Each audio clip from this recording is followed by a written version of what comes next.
I'm here with recent Rhode Island Rams commit, Always Wright. I appreciate the time. Tell me, what was it like? You took the visit, obviously. Clearly you like what you saw. I know this has been a long process, but ultimately, what led you to Rhode Island and why do you feel great about this next chapter of your basketball career?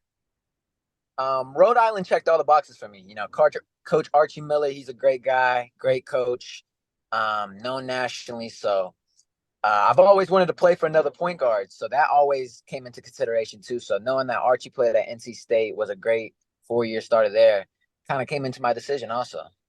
That's great. And for you, I know obviously I have been reading up, you're a football star as well. Ultimately, I know you chose basketball, but what did that year, especially in Juco, what did that do for you just in terms of confidence in your development as a ball player?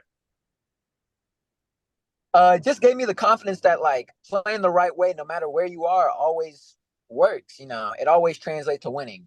Making the winning play at JUCO isn't always the end thing. It's always about getting your stats and getting out. But I feel like the guys here at NEO kind of fed off me playing the right way, making the extra pass, making that type of play, and ultimately won us a lot of games. So I feel like bringing that to Rhode Island, it's just going to explode for Rhode Island. We'll come up with a lot of wins. Absolutely. And for the maybe, casual fan who, they hear the name, they hear a commitment, people get excited, but ultimately, what are you, someone who hasn't seen your tape or seen your game, what are you bringing to the table? What type of player are you and Rhode Island fans can kind of expect? I'm a winner at the end of the day. I feel like you got to be a winner in today's game. And I feel like that just explains what I'm willing to do. One night you might not score 30 points like how you might, but you can always make the right pass, make the right play, box out the guy, and just step up in what the team needs in terms of winning. Definitely. And, I got to ask, obviously, you got your name. It's a legendary name already, in college basketball. I got to hear though, like, what is the worst, I don't want to say insult, or the most common trash talk you get that has to do with your name throughout your career? Because I know Uh, it's been used against you probably many times, but I don't know if there's anything that just sticks out. the always wrong, that always comes up. That's always going to be there. Yeah. Any bad ones? I feel like that's the most common one I hear. There's never Yeah. any. There's not much like playroom with it. It's Yeah. really just the common one.